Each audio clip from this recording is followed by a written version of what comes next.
Speaking on stuff holding us back, man. Ice Cube, Big 3.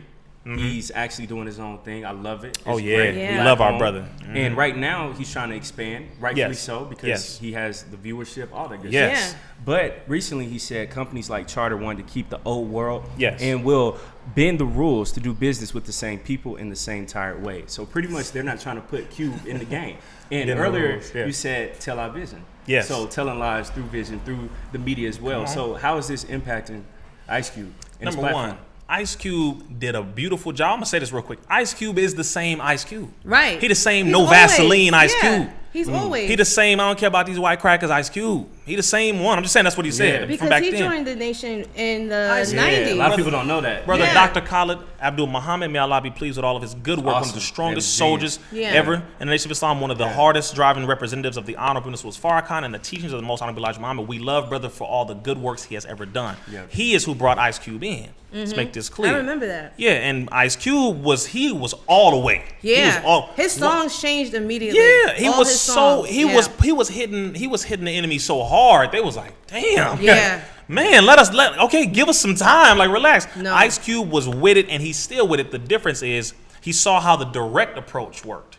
And he was like, damn, I can't get too far with this. So now he went with the indirect approach for the last 20 years, almost 15, 20 years. So now he has become so successful financially. He has become so influential. He has become so widespread with what he can do business-wise, etc. He's gotten in certain doors with the Jewish community, certain doors with the white folks, politics. He can do a lot of stuff. Yeah. He had to play the spook who sat by the door. He had to do this strategically. Some people like, nah, nigga, he a coon. No. Hush your mouth. You don't understand. No way. Bro. He's always been like that. He's always been like that. Yeah. So the reason why they are trying to stop him is because he's becoming too influential. 1. 2, last year, I believe, he brought the Honorable Minister Farrakhan to one of the games. I didn't know that. See? And put him on the floor. What? I didn't know Give him the floor seats next to Taraji P. Henson. And what city was this in? On national television. I forgot what city it was in. Okay. But it was right there. The minister was right there with our Supreme Captain, Brother Mustafa. And he was right there. Taraji P. Henson was sitting next to him. Tough. National television. Taraji P. Henson gets up on television on the camera and says, Sports on Fox. And she says, I'm sorry, but I'm sitting next to Minister Farrakhan. And I'm like going crazy right now. Wow. They like, this nigga. We trusted you, Cube. Right. How dare you? No, for real. And that pissed them off. Wow. Because white folks, let me say this. The system of white supremacy and those who do its bidding, because it's not all white people. No, but it's the system of white supremacy that can't stand the Honorable Minister Farrakhan or the Nation of Islam. I never understood that. Because we speak the truth. Yeah. And we're not going to let up. Your back is going to be broken backwards if you continue to do this. All the niggas who you put in your suits and try to bring them up to us will fall. We will destroy every one of them. Yeah. You will never get away from what you owe us. You will never escape the position that you put yourself in by torturing our people for this long. You will give everything that you owe. You will have justice from us and with us and around us. We will have freedom and equality. We're not playing and we're not letting up. And that's why they get confused, because they thinking, ain't y'all like the NAACP? Ain't y'all like the Urban League? Passive. National Action Network? No, we're not just talking. Right. You're going to give us what you owe. Right. This passion, this fire you see came from Farrakhan. Yeah. It ain't happening. Brother Malcolm, Brother Khalid, it's all there. Yeah. And it's not changing. Yeah. That's why my name is Brother Rizza Islam with an X. I have an X as well. We all Energy do. never dies. It never dies, brother. It And never dies. and they thought they thought, oh, cool, the last one is Farrakhan because he's 85. Oh, you think so? You can kill a revolutionary, but you can't kill a revolution. Go ahead, Fred Hampton. No, it's like that energy transfer, bro. That's bro, That's you my love favorite. it. Oh, shit. I see you. Like a Fred Hampton. I'm with you, though.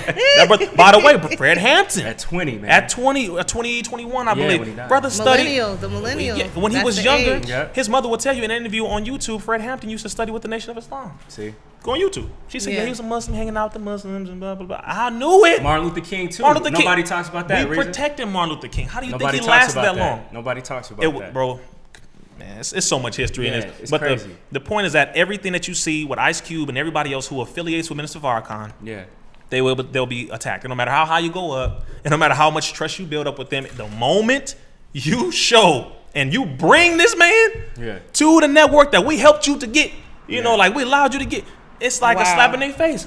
How dare you betray us? And so that is why, because his influence is getting too big, and they know what he's going to do. They know Ice Cube is going to free his people mentally through television, just like Bill Cosby was trying to do. Sisters, I'm not standing up for Bill Cosby if he did what he did, even though it was with white women and they were chasing after a married man. Yes. Okay, but still, whatever.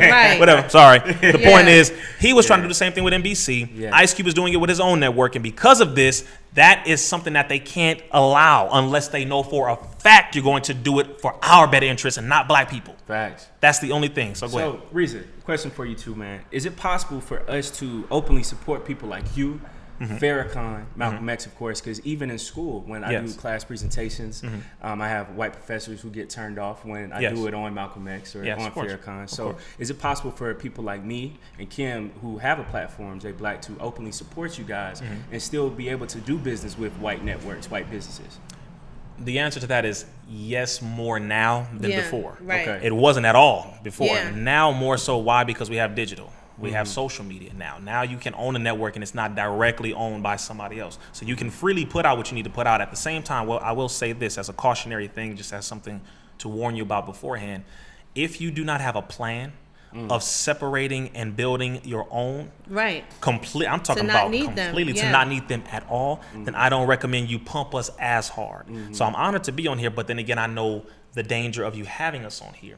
Sway didn't really know who he was bringing on the show. Really? Because that was last week. Sway didn't know like that. When I got up there and I was spitting in flames, he was like, Instagram kicked us out. See? They deleted the whole live. Oh, shoot. It's still on here. Oh, you got it. Oh, good. Yeah, you better save it, girl. Save it. Hey, we're going to save the video for you. So you they like, you were talking about that before we started. I'm telling you. With that just happening, my question is, because it's all about controlling the narrative. Yes. So how do we control our narrative? Because we still got to go through these platforms and all. You have to. What do we do to control? We need our own. You need your own, but because we are still connected to theirs, you have to be unapologetic in the most polite way as possible. Right. So you have to let them know, you know what, I understand, family. So, so guys, I get it, right? Thank you. But you guys can't stand what happened to your people, right? Let's just say whatever. You can't stand this. You can't stand. No, like, and you know what? I agree with that. And I can't stand my people going through that. So do you mind if we go ahead and do our own thing?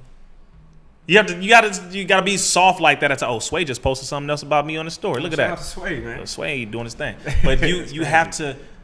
I'm gonna say I'm in the Safari Con. I'm gonna say you gotta have some big balls in this. All right, you have to have what he said, testicles the size of raisins. Yeah, I remember. You have to have testicular fortitude, or for my sisters, ovarian audacity. You gotta you gotta step hard on the earth, bro. Because now it's 2019. Why the hell am I being apologetic about me choosing to be unapologetically black, African, Maurice, original, Aboriginal, whatever you want to call it? I'm not gonna do that, but I don't have to be rude.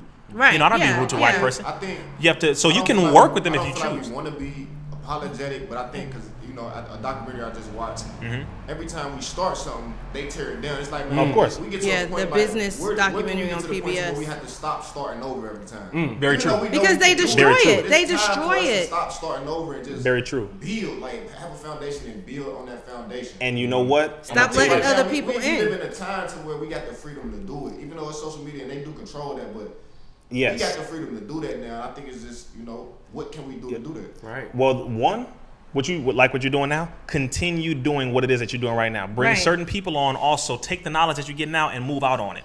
Yeah. Sit ASAP. The farmers markets, how we talked about earlier. Yeah. Dealing with business, dealing with other organizations or community organizations that are doing things. Find out who's doing what, connect with them, and get in where you fit in.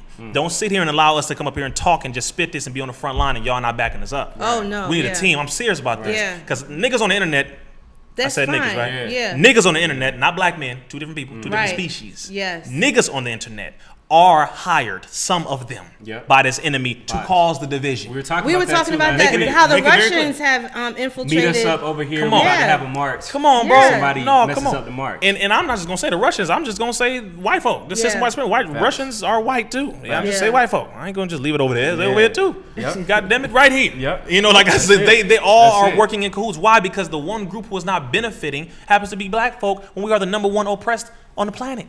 So it's kind of like, why don't you figure out that you have the same enemy? Number one, it is ignorance. That is the number one enemy that we all have. Number two, it is the system of white supremacy. Not all white people, but the system that was originated by their ancestors. That is still intact today, benefiting them, putting us at a detriment, them at a benefit. The point is, you got to come together, all the way. And we have to, as you said, how do we get it going?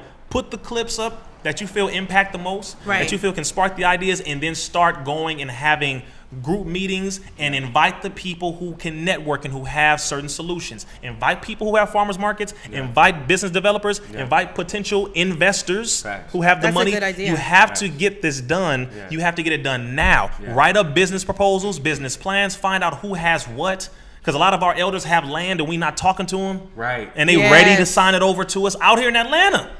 Go get with them. But give them a proposal. Give them a paper and say, listen, this is what we plan to do. Do you mind if we work with you in contract with you? Most of them won't even charge you. They say, you know what, baby, I like that. Right. I like that. You know what? Here, that whole back area, that 2 acres, y'all can go make that into a farm. Go ahead. I'll sign it off. There it is, and go do that. I'm talking about right now. You can do this now. It's a Sunday. They cutting their grass, and some of them smoking, and some of them relaxing. Go talk to them. Say, you know what, Brother Earl? I don't know why you always got an Earl out here in the South. Especially in Georgia. Right.